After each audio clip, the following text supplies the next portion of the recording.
bred it as from a very young age, from my parents being in business, from making a lot of money to losing a lot of money. So we've had the money, then we've lost the money, then we've made the money. So I've gone through the whole ups and downs, peaks and troughs of life. And the troughs make you the better person. The peaks, you have that insight, oh, I like this bit of life. But then when you drop down again, you want to get back up there. So it's how do I, in this short period of time, it needs to be a series, 50 years of my life, because my life spans back to who is Nighat Awan. Nighat Awan, in one little paragraph, is the woman who, as a little girl, was born and bred in Manchester, and at the age of 6, my mother and father each drove a car each to Pakistan, decided to leave all their wealth, take it all with them, to do trawlers in an honest business in Karachi. And so I saw the world with my little eyes at the age of 6, which nobody can look at today, because we've driven through the whole of, from one side of the world to the other. You can't even travel there these days, through Iran and Tehran, and seeing Pakistan, learning the language, going to a convert school, learning that Christians and Muslims and Hindus all sit side by side, all happily together. So I learned all about that. Became Nighat Awan. That became the culture of me. Maybe if we hadn't gone to Pakistan and lost all our money like we did, I wouldn't be sat here today talking to you. Absolutely. Because I wouldn't be that person. I'd be Englishized, as you might call it, but I have my culture sitting inside my heart now. I learned to write Urdu, I learned to speak Urdu, and I brought that back with me. So that was the person that you're talking to today. And that's really interesting, Nighat, because sometimes I think we've sort of almost been led to believe that in order to become successful, we need to leave our own identities or our own cultures behind. But you're very, very proud of your culture. And do you think I brought it with me? And you brought it with you? Yes. And do you think that's been part of that? Do you think that's helped you with your sort of your business and your success and going forward? Yes, I've seen Muharram. And we're in Muharram now. I've seen Muharram. Because we lived in Rosie Colony at the beginning, and that's where the Shias were. So I've learned about that. I've been to Milad Sharifs. I wouldn't know what Milad Sharif really was. We called them Milad Sharif. So I've been with my parents, to my mother, to Milad Sharifs.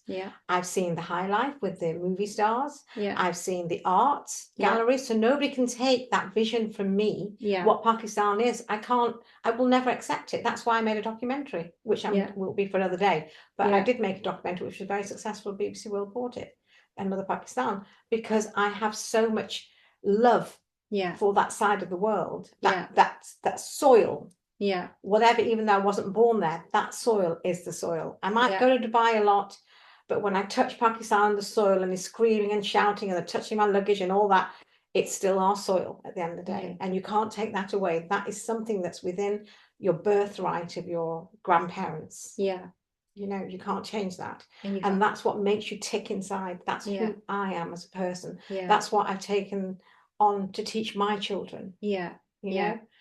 Because learning, my mother working very hard. My mother was the drive of our family. And in our family, in my family side of the family, it's all the women of my family are either head of World Bank, head of cardiology in LA. They're all very, very entrepreneurial. So maybe it runs in the DNA as well. That's got something to do with it. It tends to run in families. So how did you get from floristry to floristry comes down down the road to many years. I'll just quickly fast forward everything for you. My parents were they were in the rag trade when they came back to England. They lost all their money in trawlers in Pakistan, so I'm going to fast track that to there. Came back to England, started in one house that we left. We had 17 houses. They sold them all, took all the money, lost all the money. Came back to one house. So I've lived the high life down to the low life. Are you with me? Which is no problem. You just deal with it. You've still got to eat food, and you've still got to work hard. And if you work hard, you're not going to, lose out. My father liked his cigarettes. And my we didn't have money. money was very short then, was we've lost everything. And I've got that stuck in my head. Yeah. And we used to make, you know, at home, we used to do tights at night, you know, fold the tights up and put them in the packs, and then we used to go and sell them. So we went back to the basics, life's back to basics. Yeah. But nobody can take that hard work from you. If you're prepared to work hard and not be worried about anything, you know, you will make it, but you've got to be prepared to do the hard work. Yeah. If I had to go back today to Shere Khan and work, you know, picking up glasses, and I would do it. Because if I had to do it, I have to do it. You have to roll your sleeves up and get your hands dirty. You can't expect somebody else to do it. All those boys that work for us, or whoever's worked for me in my life, they're our little brothers. We don't look at them as staff. Absolutely. They're human beings. And do you think that life is still hard now? I mean, you've achieved a lot. Well, this is what I'm saying. So I went from manufacturing. So I left school because I wanted to do law. My mother wanted me to do medicine, the usual story. I didn't want to do law. I wanted to do, I didn't want to do medicine, I wanted to do law. So after 1 year, I decided that I'm not going back. And she said, well, you can go work in the factory then. I said, right, I'll give me the challenge. And that's where I created t-shirts from, which is another story for another day, because it's how I created from negligees using the machinery into t-shirts, and then doing Bay City Roller t-shirts, which became very big. So I was 16 and a half then, 17. And then by then my husband had met me. I hadn't met my husband, by the way. And he said, you're going to be my wife. And I said, yeah, usual story. And anyway, he also had manufacturing and wholesaling, and we were wholesalers. So my parents had built the business back to a very big business. You know, but then when I got married, my business, my husband bought me my first boutique. So my first business, as I call it, from 20, was fashion. Fashion, floristry, fashion, food and floristry is how it worked. And fashion was, I had for 14 years. 3 boutiques in fashion, high fashion. I loved it. But then my husband decided to buy me a restaurant for my birthday, which I didn't appreciate at the time. But now it's it's a range of products you have now. And no, we did. It's mine's a very, how do you put 50 years in an hour of conversation? It's absolutely impossible. You have to pick up a certain topic and let people ask you questions, because it makes it much easier. Are you with me? Because it's too much to explain. Even I can't believe my life. In between all that, I've had cancer, I've been paralyzed, I've got 1 lung, I've had heart surgery. How do I explain all that in an hour? It's not enough time, is it? Not enough. You know, time. And I don't like to sell myself. I don't do that. All I can say is, anywhere I've worked very hard. Even if I've done floristry, I've used my fashion ideas from my boutiques. If I've done food, I've used my fashion idea from my boutiques. So it all builds up. So it all spins from who you are. If I've built houses, which we've built 5 in 50 years of our marriage, it's all from the eye from design. Are you with me? So you have to have the eye. And it's not as if people don't have the eye. Of course they have it. Every child has something. Remember that. And this is when I give talks, I tell people, do look for your child's credibility and what they love doing, and let them follow that dream, because that's what they're born to do. When you try and push them in, like my mother tried to push me in to do medicine, I think I would have been a brilliant lawyer. I would have loved to do it. I love a challenge. But hey, what? End up in business. It's what you're supposed to do, isn't it? So you're also a prolific community activist. So as well as a mother and a wife and a sister, the list doesn't end. How do you balance such a broad range of responsibilities and interests? And you know something, Fatima? I asked myself the same question.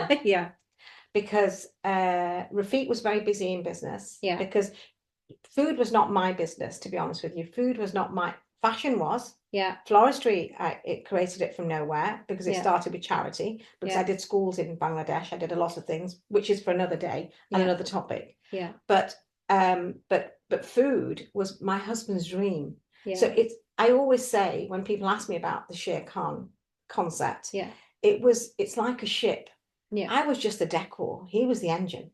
Are you with me? I just went there, fluffed it all up, did what I did, looked for new ideas for food, whatever. As people say, that's quite a diplomatic. But that is the fact. Let's be honest about that. Let's not beat about the bush about that.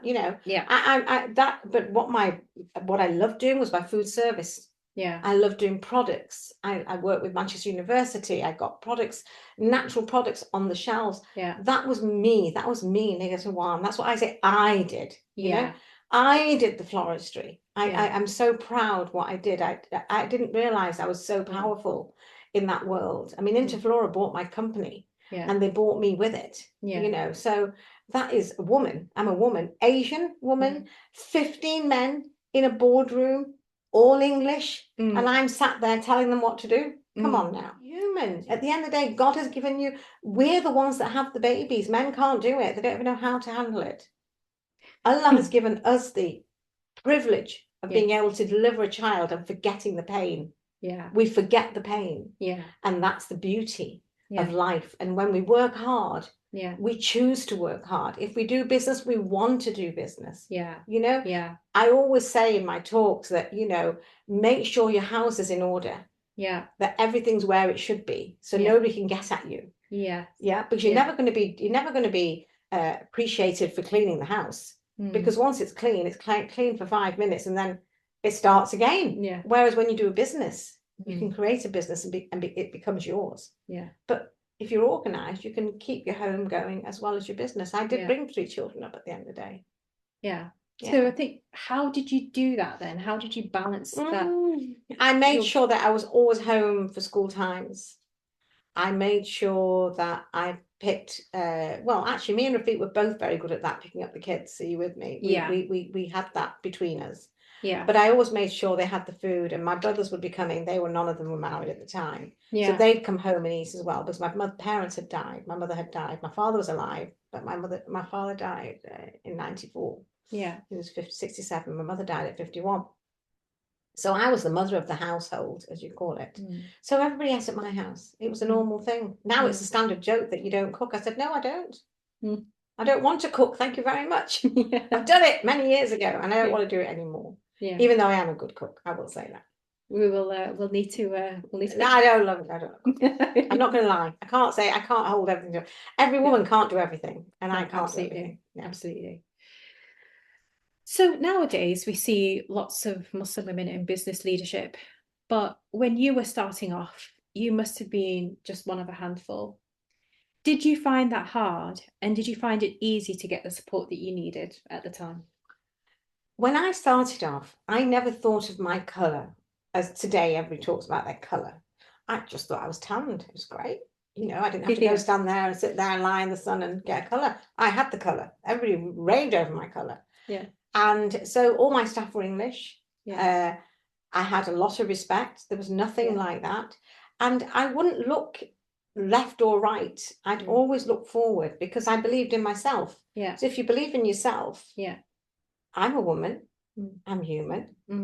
I'm a woman's woman, by the way. So it suited me very well having fashion anyway. You know, more than a man. We can handle problems like a man can't, because we know how to liaise, and we multitask. A man can't. If you said to a man, can you get that out the cupboard? They won't think of looking left to right. They just look at the cupboard and say, oh no, it's not there, and close the cupboard. We will look left to right, because we'll check that have we got it. And we're always proving ourselves to our husbands. Whatever. I mean, I'll give you an example. Say Yes, the Dress is an English program on TV. Today's world. Say it's a bridal thing. You watch it and I laugh and I look at it and think, oh yeah, oh, he's going to love this on the day I get married. Oh my God, he's going to be so happy when he sees me looking like this. So every woman still wants their husband to make them to admire them. And that's in today's world. We have culture.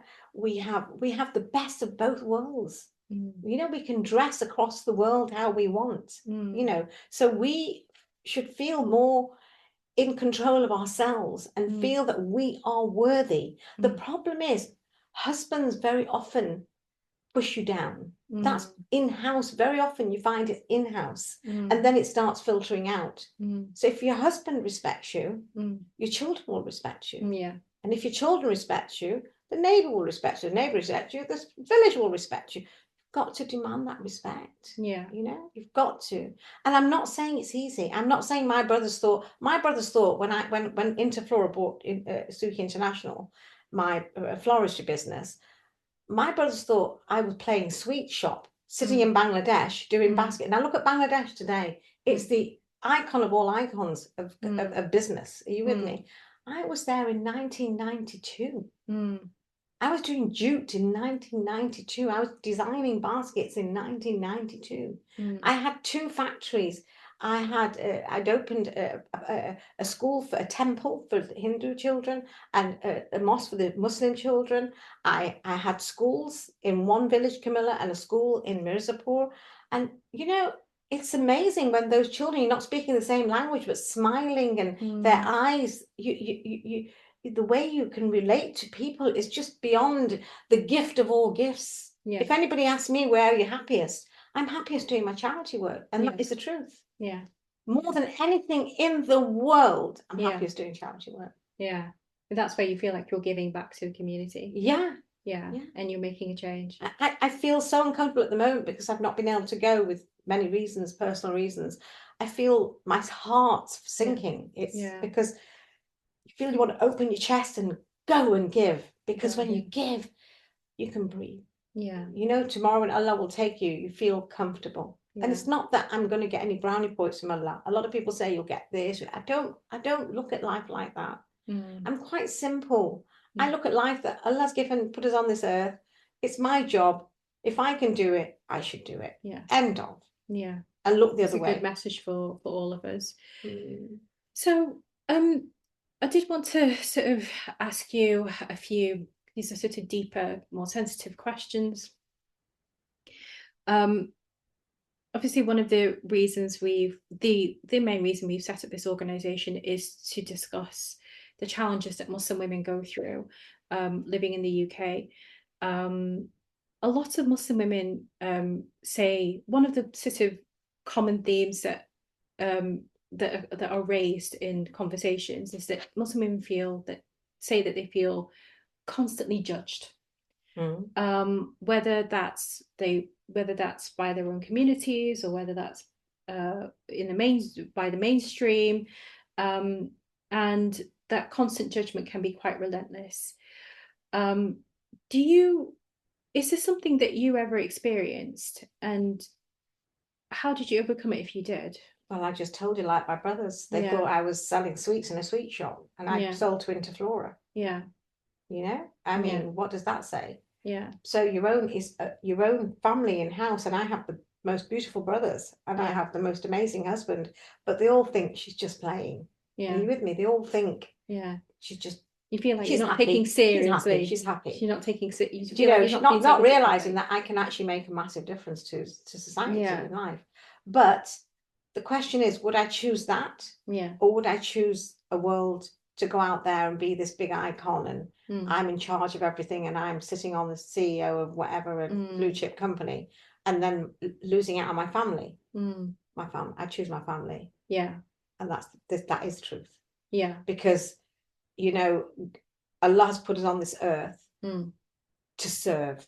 Yeah. Whatever we accept it or we don't accept it. Yeah. The day we do accept it, we can move on a bit. Yeah. Because I know that my responsibility lies at home. I know that everything should be in place. You know, I know the fruit should be there. I know this. You know, you've got to make sure you're one step ahead. Yeah. But at the same time, for your own happiness, if you want to do business, that's a different thing. But doing business as I have to do business, I don't think, especially our culture, I don't think at the moment. I think the next generation is coming. The next generation is definitely coming. It's a 50-50 split. It's, you know, we'll do that work, I'll do that work, you do that at the beginning. But up to my age group, and even my daughter's probably age group, it's slightly different. I think we feel that we want to keep a home intact. Yeah. And at the same time, we want to work. So my daughter works full time. Yeah. So, you know, I think it's very, very important, to be honest with you. Yeah. But we shouldn't lose our way. We have to, if we understand that that's who we are, then you've got to, and believe in yourself. The thing is, believing in yourself is the most important thing. I've been to, because I was with patron with Oxfam for 5 years, so I've been to the Sitari camp. I've seen what women do in Sitari camp. It's amazing what the women are doing there. They are the intelligence behind the men in there. You with me? There are doctors, there are all sorts in that Sitari camp, 80,000 people, so you can imagine, it's a whole city. So it's not as if you're Asian or you're Muslim or ethnicity or your culture. It's that personality, who you are. If God has made you with that energy from within, a ball of energy that you feel you're an artist, right? For example, and you can create. So don't stop yourself, create. Because if you don't make your mark, even in front of, okay, my husband's amazing, right? But at the same time, don't think he likes it very much, because they feel that they are the man. Are you with me? They are the man. So I have to pretend and make him feel that he is the man. He is the man, don't get me wrong. But in other areas, I have to, as if I'm playing shop. Are you with me? But I'm not. I'm actually doing multi-million-pound businesses, which I have done. But he says she's happy, so it's okay. So that makes him feel okay. But at the end of the day, no, do you not recognize that who I am and what I am? The outside world recognizes it. Why can't you? But then they show off to the outside world about their wives. They can't tell you that. But they go and tell the world, my wife has done this, and I hear it from other people. I said, well, I don't want the world to know it. Just tell it to me. I don't need the world to know. You know, because I'm going to serve you at the end of the day. I am you. I've been married 50 years. You know, at the end of the day, it takes a lot to be married 50 years. And at the end of the day, my husband's not well at the moment, you know, and that is my job though, isn't it? That is, and what would be my dream? My dream would be to be in politics. My dream would be to be in the cabinet somewhere working, but my dream isn't that, because I couldn't be this. So there's a split.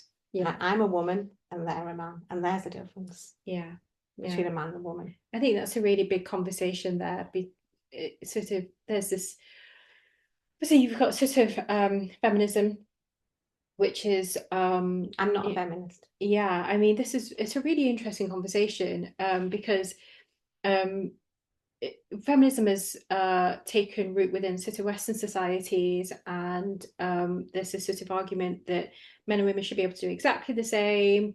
Men and women are exactly the same. I think there are variances of feminism, but it's interesting to hear that someone who's so successful is saying that actually there is a difference. I'm old-fashioned. Let's put it that way. I am old-fashioned. There is a borderline. I was old-fashioned with my parents. There is a borderline. And I enjoy being that person.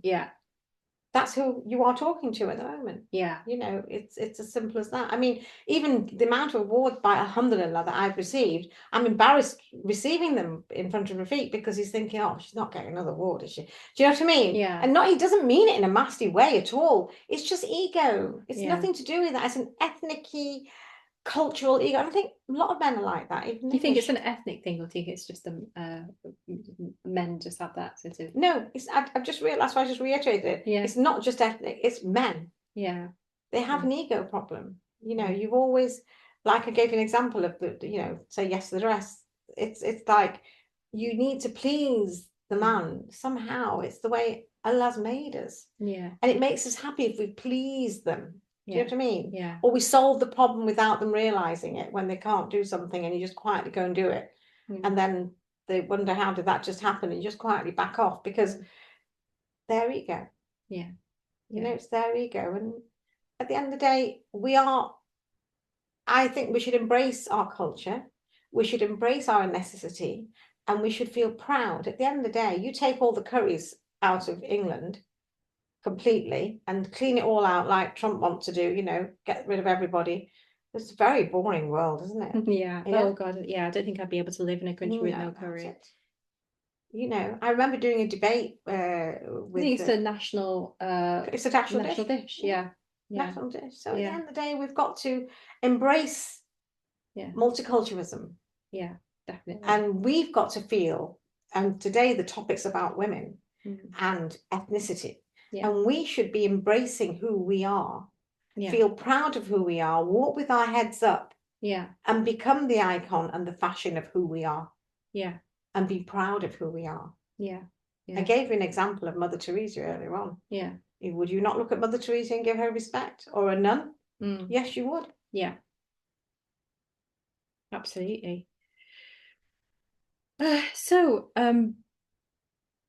This conversation could go on for hours. It can go on. It can go on. You've obviously achieved a lot in your life, more than a lot of us would dream to. A lot of Muslim women say that, or feel that, they face barriers and blocks to achieving what they need to, what they want to, getting the sort of positions they want to, progressing. What sort of advice would you have for them?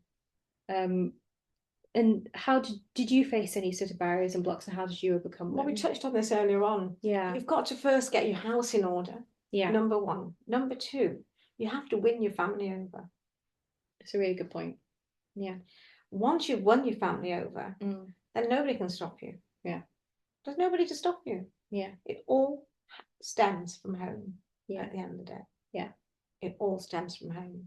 I've got 4 English sister-in-laws, and you'd think, oh, well, they'll have an equal life and all. They don't. They make anything life easy for themselves, so they'll please my brothers just to get what they want, which is natural. I would. So it's no different, English or Asian or whatever. That's no different. It's how it is. It's how the man is. So at the end of the day, it's pleasing your family, making them understand what you believe in, and fighting to do it, and go and do it. Don't be frightened of doing it. Once you win your kids over, you win anybody over. Your kids, they help you. Kids are always a good thing. So I'd like to ask a question about integration. This is the most sensitive question in this conversation. So there's a lot of pressure on Muslims, and particularly Muslim women, to integrate or assimilate. And I think there's a difference between integration and assimilation. I think integration is when you can retain your difference and still mix. I think assimilation is what we really mean when we ask these questions, where you're under pressure to actually change who you are in order to be accepted. How far do you think Muslim women should assimilate in order to be successful, to exist in that society, and to be accepted in society? Yeah, absolutely. Well, number one, let's start from the beginning. We've come to this country. So we've come to another country. So we have to settle within that country. So there's a borderline. Now, I can give you an example, which I'm not frightened of saying. The niqab. I saw 2 ladies getting out of the car the other day, swapping into driving seats, and I was shocked, thinking that they're driving. I'm thinking, how can that be health and safety? How can that pass health and safety? But sorry, Nick, I'm just going to explain what the niqab is, because there are some people here who may not be from a Muslim background. So the niqab is when a woman covers her entire face, barring the eyes. So just the eyes. And so that really sort of bothered me. So that's the far extreme to me. So everything's about middle borderline. Are you with me? Staying in the middle. Now, staying in the middle, at the end of the day, like I said, if you saw a nun tomorrow, you would smile at a nun. So why won't anybody smile at somebody wearing hijab? So you've got to walk with your head up.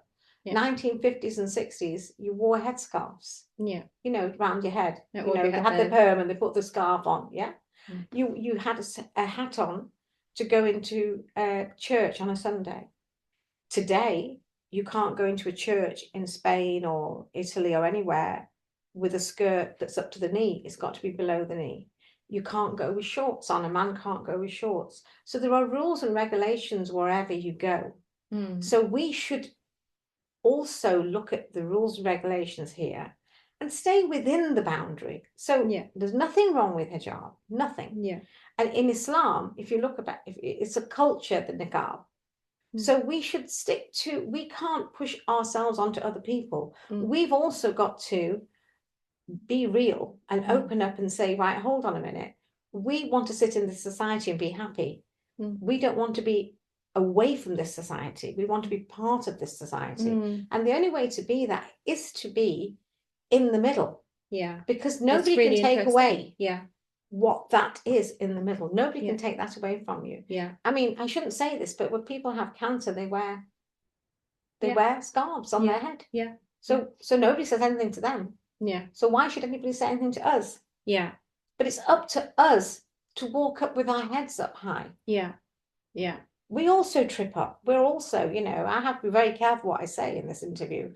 But at the end of the day, we also have to be on the right side. If you go to Makkah, you're not going to find the faces covered or anything. Yeah. Because you can't even do Umrah with your face covered. You've got to have cover your head completely.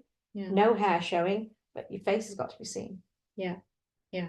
You know? Yeah. I've done Umrah 9 times, I know. Yeah. Yeah. Yeah. So it's got to be, so that's how you integrate into society. And you make it a trend. You make it a trend. You've got to be a trendsetter. What about inclusivity? What about those Muslim women who feel that they have to be like that? Yeah, where Muslim women who feel that they have made an effort to integrate, to say make the hijab all sort of pink and fashionable. Oh, what happened? What do you do? Oh, sorry. I think what happened? I think someone's just in the waiting room. Yeah. So we'll carry on with the conversation. If people could just put their videos on mute, that would be great. But welcome to those that have just joined us. I think it's Rizwana and someone else just joined us just recently as well.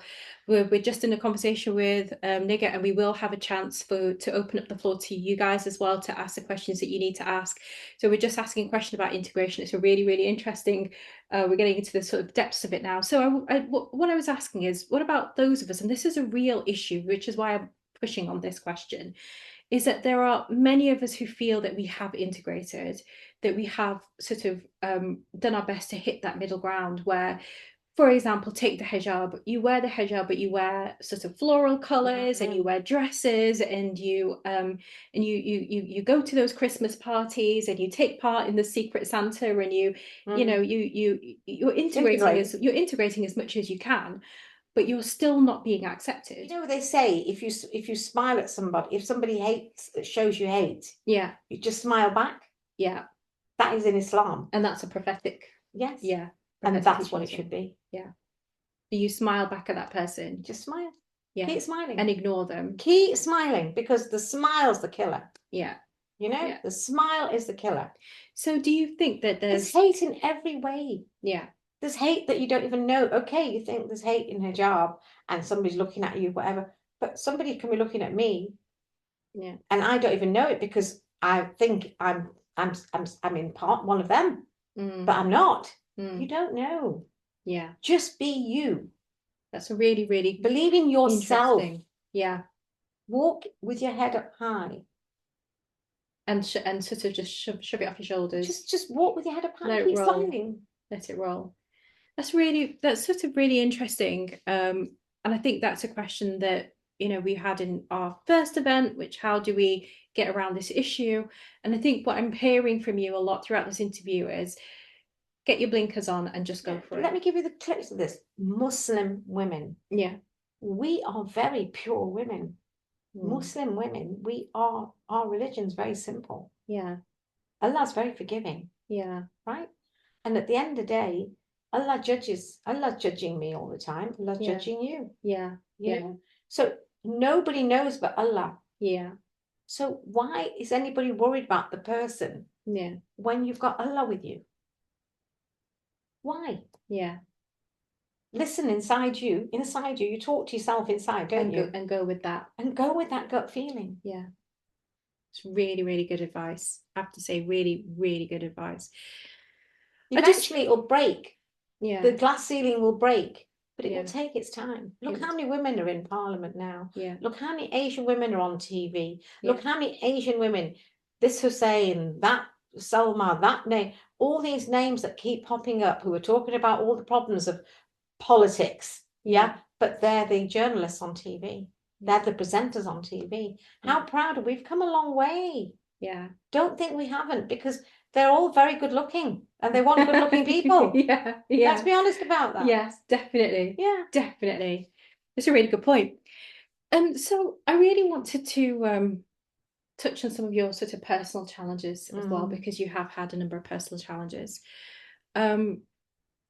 You've had challenges with your health. I mean, you had, am I right that you had cancer at one point? Is that correct? And how did you deal with that? And well, every illness has made me a better person. Yeah. Every illness has turned me into another charity.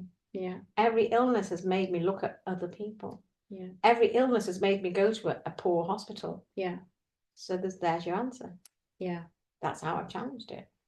And the only way you can challenge illness is by, the worst thing about illness is when all your family say, oh, are you all right? Are you okay? Are you okay? And when you say you're okay and they think, oh, she's okay. Yeah. It's like a wall around you that you protected yourself. And then that way I've not got, reaction from that. Yeah. If you get the reaction, it's the worst thing. Then you start feeling very bad. But when you put a wall around you and make out you're fine, somehow you protect yourself. Yeah. And I can only, I daren't say, I mean, I've got one lung, I've got cysts in my other lung, and I'm on very serious thing at the moment, because I've got fluid in 3 of them, cysts, and I had fluid in this one that's blew up. So once another lung blows up, I'm gone, aren't I really? But I'm very lucky that I'm here in England, and National Health, as much as they're saying it is what it is. Yeah. I was there this last Thursday, and I had my test, my whole preliminary test and everything.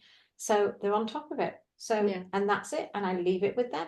I park it and have my medication. I live on medication, a lot of it. Yeah. It's I mean, it's really inspiring to see that you're so positive, and you've all got a really positive. I thought, what else will I do? I'm going approach to sit down to and cry. everything, every challenge The of minute life. you're going to sit down and cry, nobody wants to know you. Yeah. Because you're depressing. Yeah. You know, if you're all right about it, everybody wants to be with you. Yeah. You know, and I was paralysed in hospital for nearly 4 months. Yeah. So I've been through it, and I walked at Kaaba Sharif. Yeah. Yeah.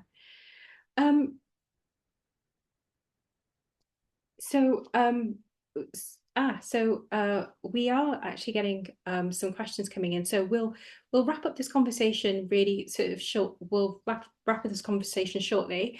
I've got just a couple more questions for you, and then we'll bring it over. We'll open this up to the floor.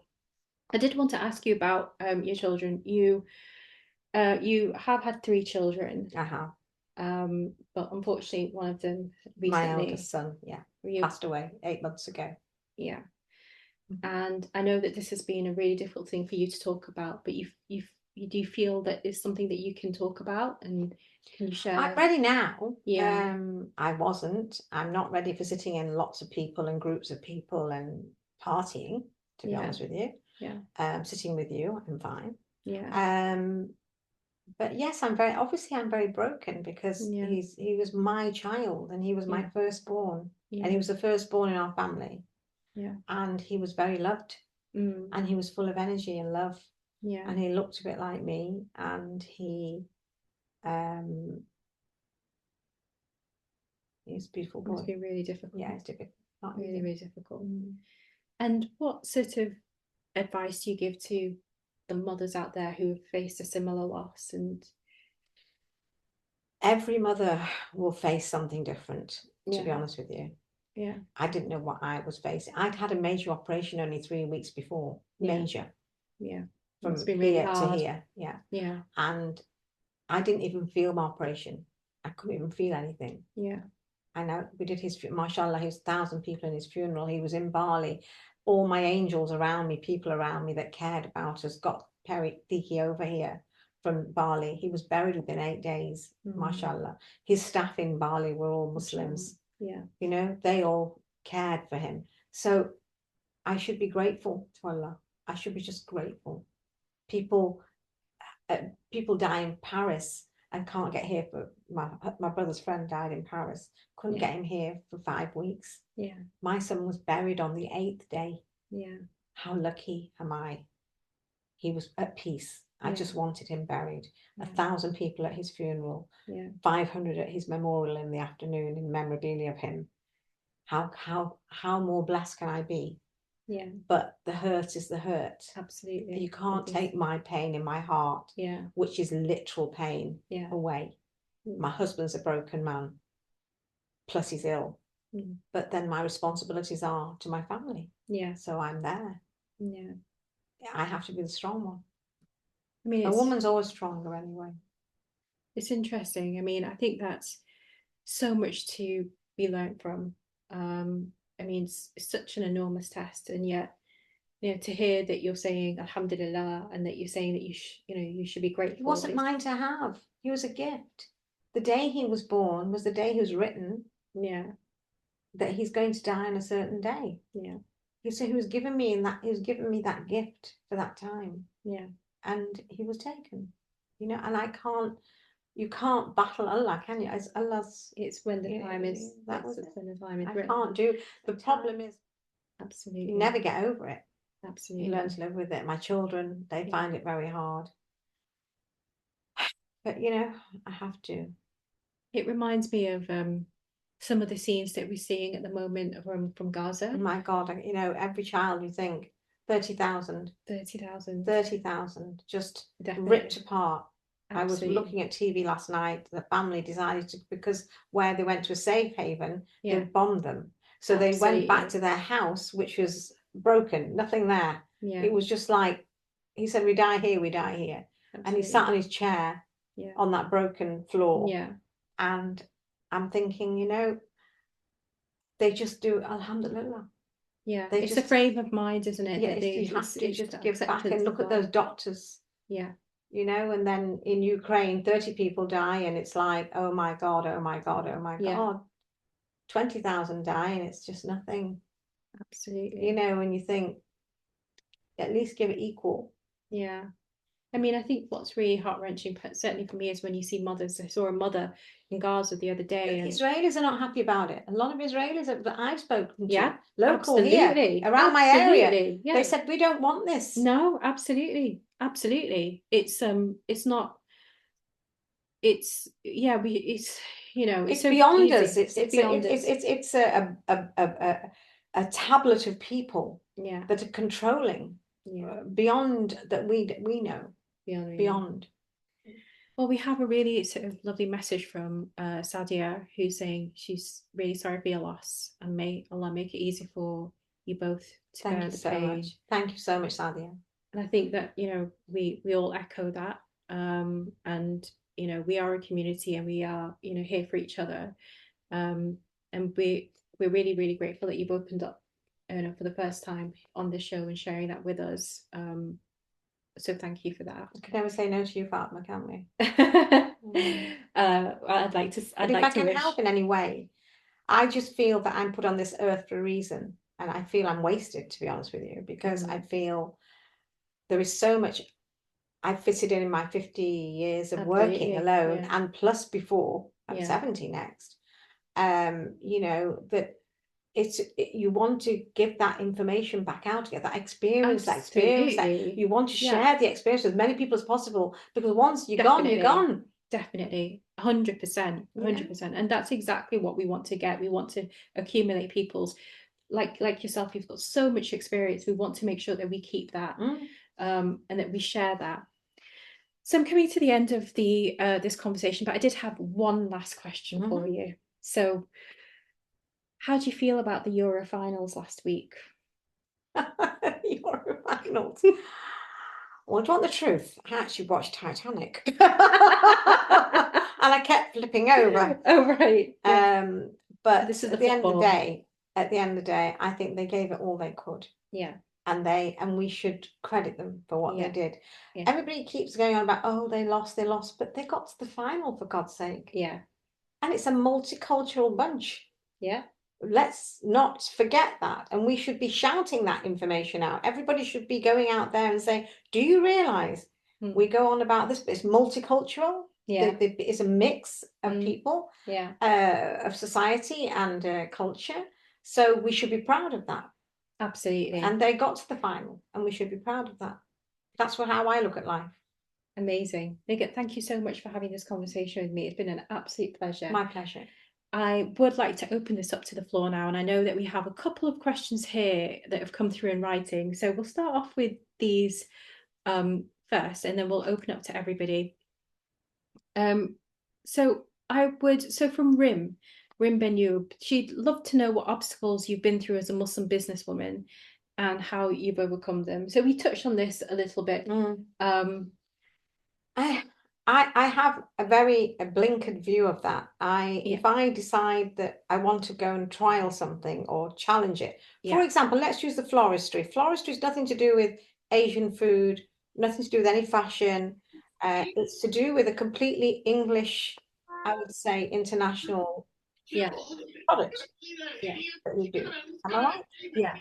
And I had when I sold my brand, and I sat on a board meeting with 15 English men and one English woman and me. I was not fazed. I just set my blinkers straight there, and I was Nighat Awan. And I had a business that was successful. And I'm going to be that person who's in charge of that. And I'm going to take charge of who I am and respect myself for that. So respect yourself is what I would say. Yeah. And self-respect. I think that's the common theme that we've been hearing throughout this conversation with you, is that whatever your challenges, just keep going and believe in yourself. You haven't got a choice. Because the minute you let somebody in, you're weak. Yeah. You become weak. Because you start doubting yourself. Yeah. Yeah. So, you know, when you get a gut feeling, and this is my advice to any of you out there, if you get a gut feeling from inside, I need to do this. Yeah. That gut's always right. Yeah. It's very rare that a gut is wrong. Yeah. Very rare. Yeah. And you'll always regret it afterwards, that if I listened to myself and not listen to the brain and listen to my heart, I would have made the right decision. So believe in yourself. Fantastic. And Rim has said, thank you for the answer. Very true. So I'd like to open this up to the floor. Does anyone else have any questions? Anything that you'd like to? Yasmin. Assalamu alaikum. Yasmin. Nighat, I just want to say thank you so much for your presentation and being honest and open. You know, it's an absolute honor to listen to your story and your remarkable journey. Ask say that to me. No, you know, sometimes when you're going on that journey, you don't see that journey. You don't see the obstacles that you've overcome and the accomplishments that you've made. But when you look at you and you see what you've achieved in the days when it wasn't a place or an environment for women, you're not just a woman, you're a superwoman. You're a powerful woman that's honestly, you're inspirational. You empower so many of us on our journey. Get together and do jobs. That's what we need to do. Absolutely. We need to make a difference together. It's not one person that can make that difference, Yasmin. But you have, and you have achieved that. And you might have met so many women on your journey, but you are inspirational. You are amazing. And God bless you. The tests and the adversity that's come your way, you've spoken about that. And they are making you stronger. So whatever knocks you down is making you stronger and more powerful, because we women, the rest of us coming along, need that. I mean, not me, obviously a lot of younger women. I mean, I'm a lot older now. So, but you have been there. I've seen you in my journey. And I just think, you know, it's powerful and it needs to be recognized. And thank you, Fatima, for arranging this, because there's not enough role models out there for us to see someone that you can relate to from a similar culture and religion, and it's amazing. And we've all got our little faults and little issues, but you know what? Let's praise women for achieving what they have, whatever level they get to. But you're an absolute... Everybody has their own, you know, their own story, their own qualities, their own, you know, vision. And, you know, you put them together and we're pretty powerful as women. So you're a legend. Oh, listen, coming from you, that is an unbelievable. Honestly. Yasmin, pride and praise for everything that you've done. Thank you for being that trailblazer. Thank you so much. Thank you so much, Yasmin. Thank you. Thank you. Thank you, Yasmin, for being here, for making the effort to be here on a Friday night. Absolutely. Yeah. And just so that everyone knows that Yasmin is a councillor for Manchester City Council, and she's recently, she was the mayoress of Manchester. Her tenure has just recently come to an end, but she was literally the first Asian female mayor of Manchester. Yeah. So it's great to have you here. A big thing. Massive. Really great to have you here, Yasmin. Thank you. Thank you. I'd like to take another question from the floor, because we've got one in writing, but if there's anyone else from the floor that would like to ask a question before I take the one that's been written in. Is there anyone else that would like to ask Nighat a question? No? I will go straight to the one submitted by Rizwana. Don't feel shy, but if you do, feel free to write in the questions in the meeting chat. So Rizwana says, Assalamu alaikum, thank you for making time and opening up about the challenges life has brought to you. Allah subhanahu wa ta'ala is the best of planners. If you could do anything different, what would that be? Very good question, that. If I could do anything different, what would that be? I think I would want to have taken my political life in a slightly different direction. Yeah, I think it's very important. The power of voice is very, very important, and I believe that with what I've seen in my life, in around me, in my surroundings, in Great Britain, that there is a lot to be said. Yeah. And we need that voice. We're sitting here talking today, but we need a powerful voice. Yeah. And I'm not saying I am that voice now, because I think I'm sell by date. But there are going to be people out there that need to be that voice. Yeah. And I think we should be looking for those people. Absolutely. Yeah. Absolutely. Assalamu alaikum, it's me, Rizwan, and Nighat, I'm just going to touch on something that you've just said. You're an inspiration. I've seen you for a while now. Yes. I myself have been a businesswoman in Manchester for the last 25 years. Alhamdulillah. So I know, alhamdulillah, the trials it brings, and then balancing family life and our own health issues and everything. Now, you've said that we need more role models out there. How do we get out there? We've got Yasmin, who became the mayor from Manchester. You know, it's I 100% that there needs to be more Asian role models out there to encourage our girls while they're in high school, while they're in college, while they're in, you know, studying, to kind of propel themselves. I was very lucky. I had a great mother. She was a trailblazer in herself, and then I became the next trailblazer, you know, in our family. But how do you think we can move forward to be those role models for our daughters, our next generation, our granddaughters now? Well, Rizwan, I think, we're started. I think we're here today, aren't we? That's a start. And I think Fatima started off something that could be the beginning of something very important. And I think we need to be creating roundtables in each county. You know, there are 5 counties in Great Britain, and I think we need to be looking to be creating roundtables of women. That's a really good shout. Me and you, Yasmin, have talked about trying to meet up, haven't we? Tried to ask Yasmin down to meet up. We've tried. I think it's really important that we do meet up and make time, because there's lots of lessons that we've all got, that we've learned from our journeys, that we need to share and inspire younger women coming forward. The challenges are always going to be there, and it's how we deal with those challenges. And, you know, honestly, Nighat, you know, when you brought the faith element into it, it just makes you feel so warm inside. You know, the whole, you know, God has a plan, and God is there, and this is part of that journey, and your faith in God. And I think that is at the forefront in most of the women that I've met. And I think it doesn't matter who you are, what your identity is, what your faith is, come forward, play your part in this world. We're equal players, but we should make sure that we don't knock each other down. We're supposed to pull more women up with us. And I have seen an environment that you have a lot of women that try to knock the next younger person or the more talented or skilled, which is wrong.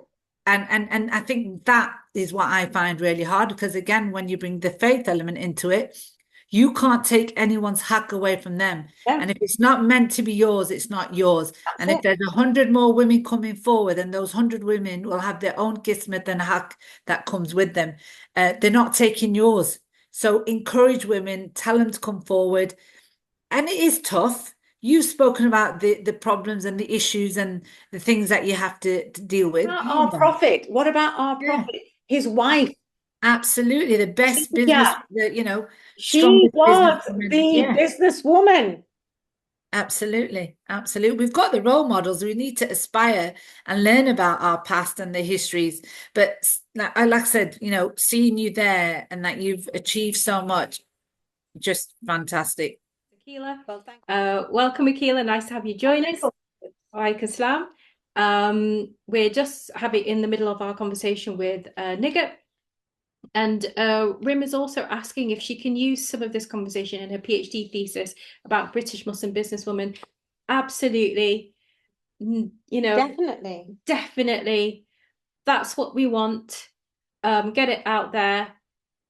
Use this. You know, just this is for you. This is for your benefit.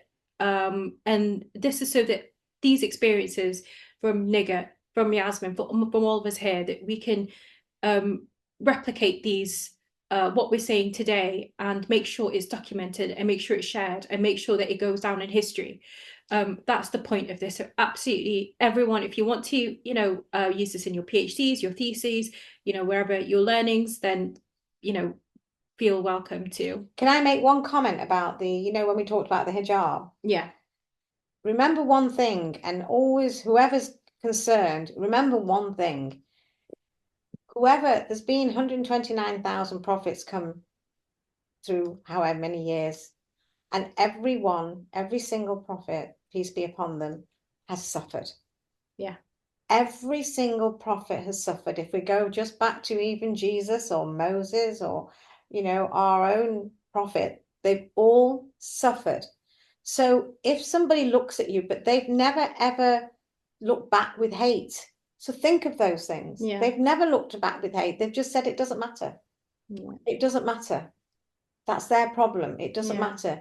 So that's the same. Use the same, you know, the same example. Yeah. Back to the people that you feel are doing that to you, and that way you will win at the end of the day.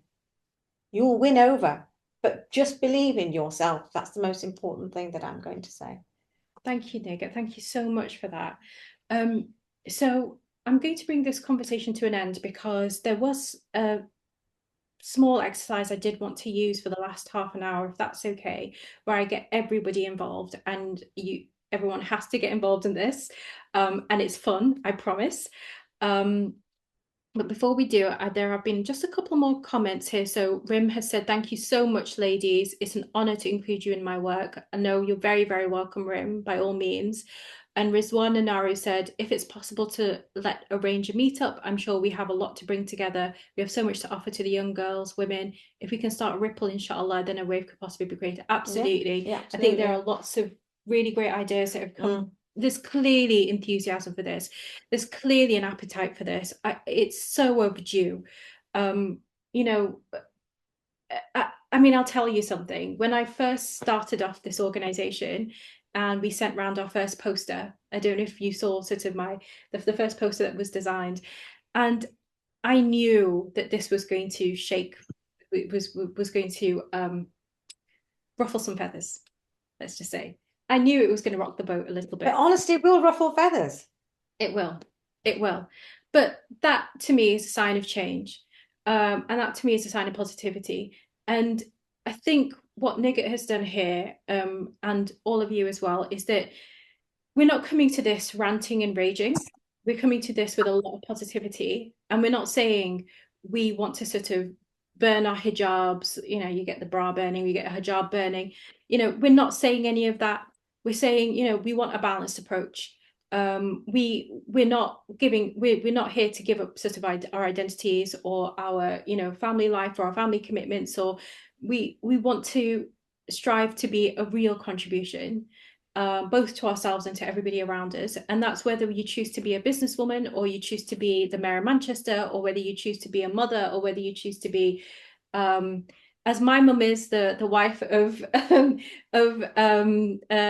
community leader, where my mum is constantly supporting. That's the hardest job. And that's the hardest job, where you're sort of where you're supporting someone else's achievement, and it's not recognized. I think a lot of us do that. We support our sort of the achievements of maybe our fathers or our husbands, and it's not recognized. The sort of the contribution you have made isn't recognized, and that needs to be recognized, and it needs to be said, and it needs to be expressed.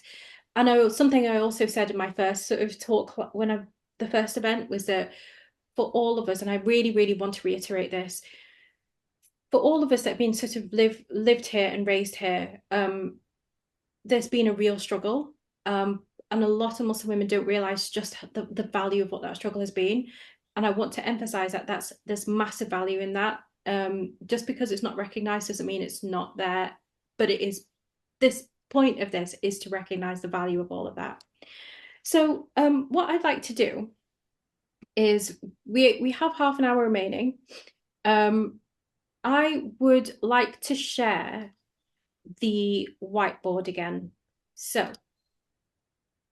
if I go back to the whiteboard, there's a little exercise that I've got for everyone here. And whilst I'm opening this up, the reason this is here is we did this in the first event, and this is going to be a feature of every single one of our events. The reason is that it's great to talk.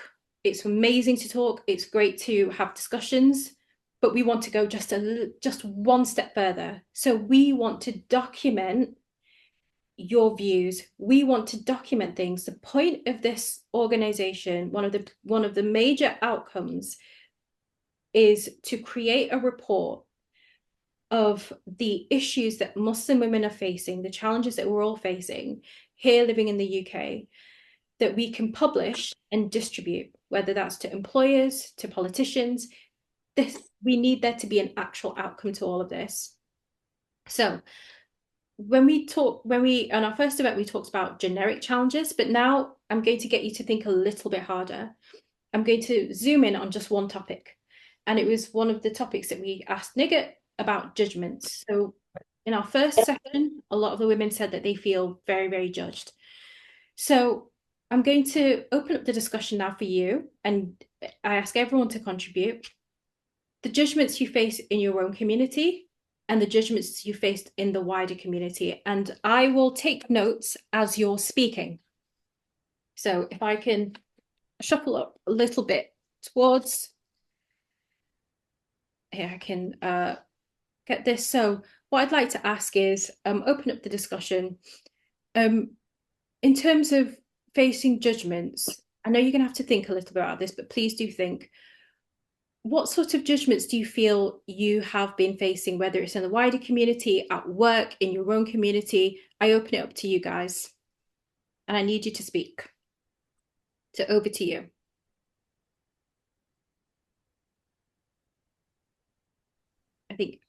I think judgment wise, it's always kind of being judged. She's a woman, can she do it? She's an Asian woman, can she do it? Does she know anything else apart from cooking a curry? You know, it's and work-wise, I work in the transport business, you know, and I started from a van. Yeah. It was turning up in a van, and they're looking at you thinking, are you at the right place? You know? Yeah. It's that judgment, whether it's and I don't like using phrases like a white person or an Asian person or whoever, but there is that judgment all the time, even to the point where I went to a warehouse last week, Asian warehouse, and he was the rudest man in the world, you know, and I said to him, I said, you know, I said, you don't know who I am. I said, but you've judged me already. Yeah. And I said, I won't be coming here. I said, you've lost a very good customer. That's the way I go, you know, I go in myself to see, is this person, is this company good enough for our service? Yeah. And it is that initial, when you walk in through the door, what kind of, whether it's respect or acknowledgement that you receive. And it is, and you do get judged. You get judged as women constantly, you know, where it is she able to do work in whatever role it is, whether it's men's, whether it's women's, whether it's, and then being an Asian woman on top, I find that very difficult at times. Yeah, when you say difficult to be an Asian woman, in what respect?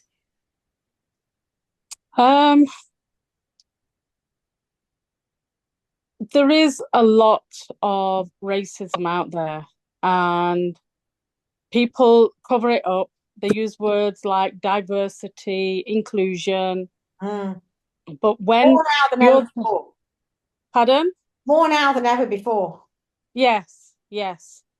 But you know, the minute they kind of turn away and they think you're out of their eye, there'll be a sneer, there'll be a smirk, there'll be a you know, and I do sometimes feel very belittled at times, although I'm a confident person, alhamdulillah. You are. And I know how to stand my ground. But being judged, it can make you feel 100 times worse than what you actually are. But there's a lot of it. Again, it's all these words of inclusion and diversity, which is just a cover up. That's my opinion. Sorry. No, I mean, I think it's really interesting that you've raised the racism is covered by the terms of diversity and inclusivity. I mean, do you feel that that's the do you feel that it's difficult to talk about racism in the sort of mainstream? Do you feel that Yes, you're not allowed to talk about it, are you? It's not politically correct anymore to talk about racism. You can talk about pride and stuff like that, but at the moment, racism isn't allowed to be talked about. I trained as a foster carer as well, and there again, you know, all my trainers were white, and you know, but there was this. You felt you had to be that little bit extra to get to the right, you know, the same. You had to put more effort in than, you know, Mrs. Smith does in anything. Yeah, it's not democracy anymore. That's why it's control. No, it's not. No, it's not. Yeah. It's really good to see that some people are typing directly onto the board. That's absolutely brilliant. Feel free to 30 years ago, you could say what you wanted on racism. Anything. Yeah. Generally. So why do you think that's now changed? It's because we've made it that way, media and social media, and we've made it that way. Right. Not we. Yeah. Society. Yeah. To make it difficult to talk about these issues. There's a divide and rule now. Yeah. Yeah. Divide and rule, divide and rule, divide and rule. Yeah. But they're very happy having a curry. Yeah. Yeah.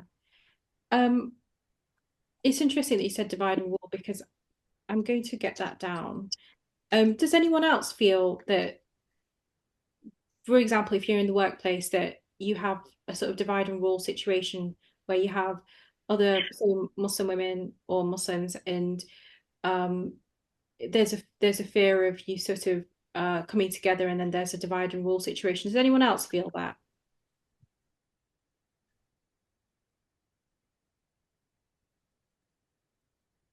No, there is something from Rim here. So she's saying she's a Muslim woman and lived on her own in the UK for 5 years, and that, to be honest, raised a lot of questions like, how could I live on my own? How could I travel alone? But I never really cared. There were a couple of racist instances as a hijabi, but never enough to disturb my way. Okay, great. So there's sort of judgments about being too liberal. Is that correct? Liberal, living a liberal lifestyle. or living an independent lifestyle. Too independent, I'd say, e.g. living on her own. And I'm guessing that was from the Muslim community, is that correct? You've said it there.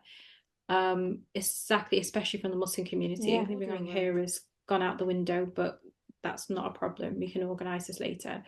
So we've got an issue with being judged to be too independent. Does anyone else feel that? Do you feel that when you're sort of trying to, your independence is seen as being too loose, for example? Or being... Now, I tend to think when women put themselves out there or get into a certain position, I think people tend to have this perception that you're more open-minded or character-wise, anything goes, which is absolutely not at all. We all have our own boundaries and we're all on our own journey. But I do sometimes feel, and I mean, I know when I've gone to events and sometimes 95% might be men and you're the small minority of women in it, and everybody wants to either speak to your pictures and things. And I just think, well, where's all the women? And I just think, we have got our respect and dignity and honor just as much as anyone else. Just because we're there out in this big, bad world doesn't mean you're less honorable. So, I do think people make judgments on you in regards to your character. And I think we as women are more judged in regards to what we're wearing, what we're doing, who we're talking to. Nobody will question a man, what suit he's wearing or what colour shirt he's got or how's his hair or has they got makeup on. And, it's like women are judged on everything. And I just find that so wrong. No question, English woman. Yeah, it's like in regards to your intellect and where you are and what you've achieved. It's not about what you wear and, how you present yourself. It's more than that. But I think from all communities, I think generally speaking, women are, you're judged on that. Another thing for me was the women that, English isn't their first language, or say, for example, I'll talk about my mum. Yeah, she had 7 kids, raised us all as good, law-abiding citizens, but questioning her in regards to what part has she to play in this society or this country because she doesn't speak English.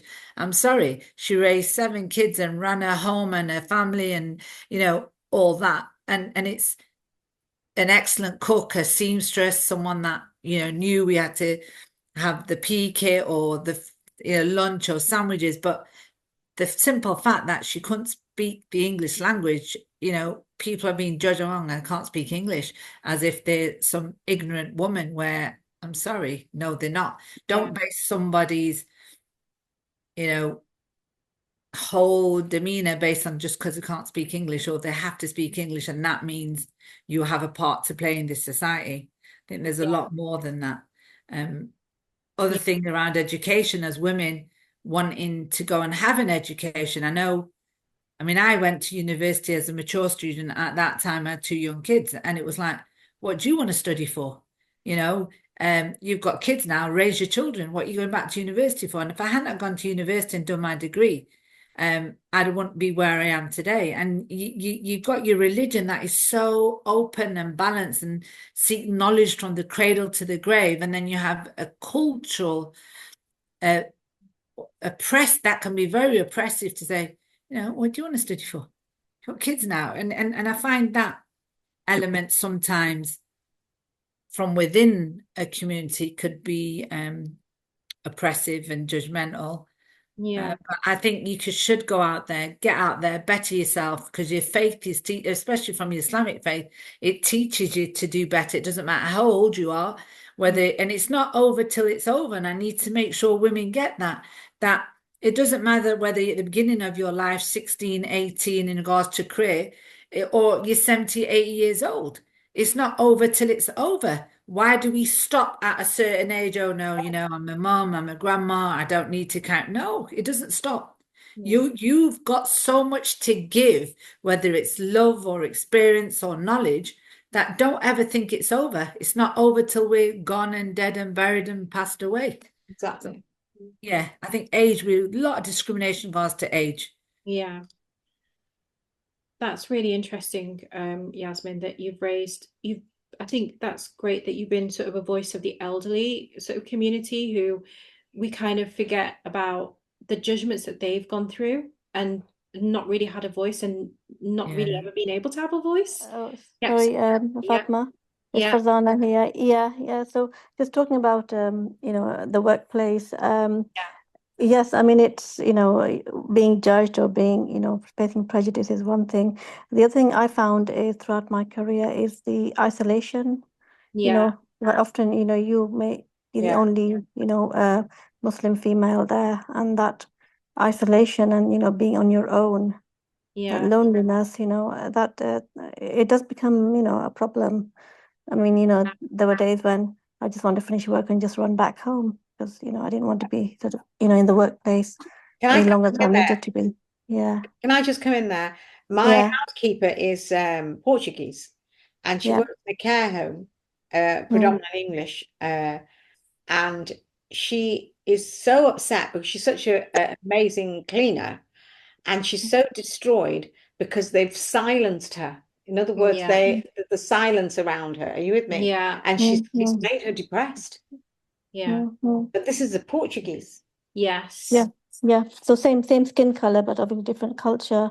It can make it very uncomfortable. Yeah. It does, and it does become a pressure. It does become an additional sort of unseen pressure, that you feel and you carry it around with you. So that's it's a really sort of interesting conversation for Zana. I know that we've had one sort of between ourselves, but I think this sort of discrimination in the workplace is something that I definitely like for us to delve into and really, really document in a lot of detail, because so many Muslim women are facing it. I know that there are other, participants here who came last, when we held the first event, and we spoke about this, and it can be so difficult. It can be so soul destroying. I mean, what you've talked about here is the isolation.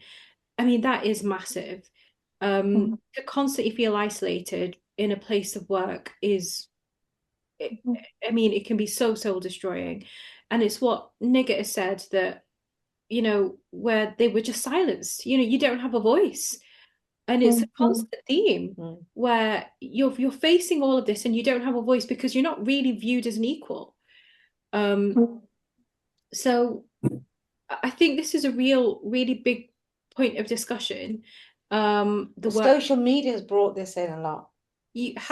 I just believe that honestly, I'm talking about, I've lived 50, 70 years, and I know that 30 years ago, we didn't have it like this. Yeah. It was in probably little little cupboards. Are you with me? Yeah. But now it's just vast. Yeah. It's really because common. Yes, it's very, very, very dangerous now. Yeah.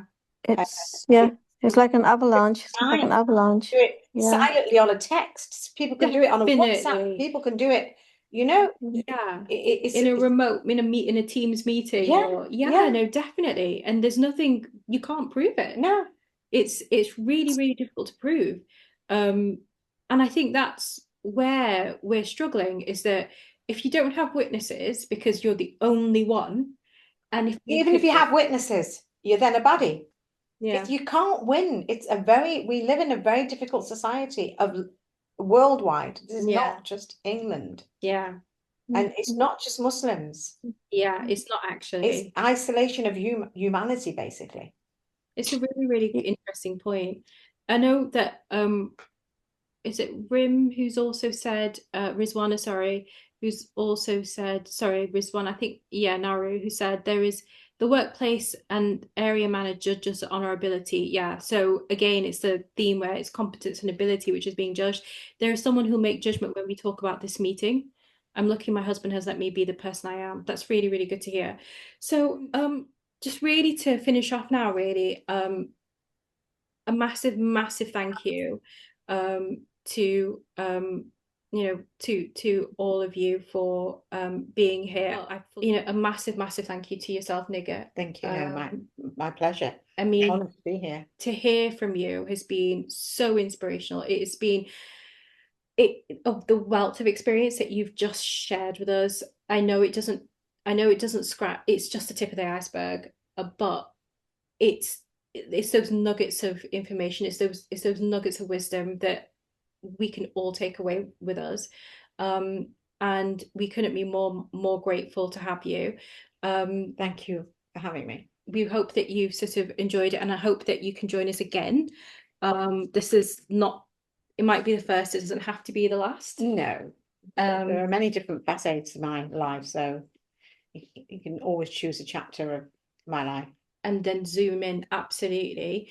And again, thank you to everyone here. Until next time, things will be happening, there will be change, and we look forward to seeing you. And Yasmin, we've got to make this happen. We've got to have that meeting, and sooner than later now. I'm back in now. I've had a bad rough few months, but I'm back here.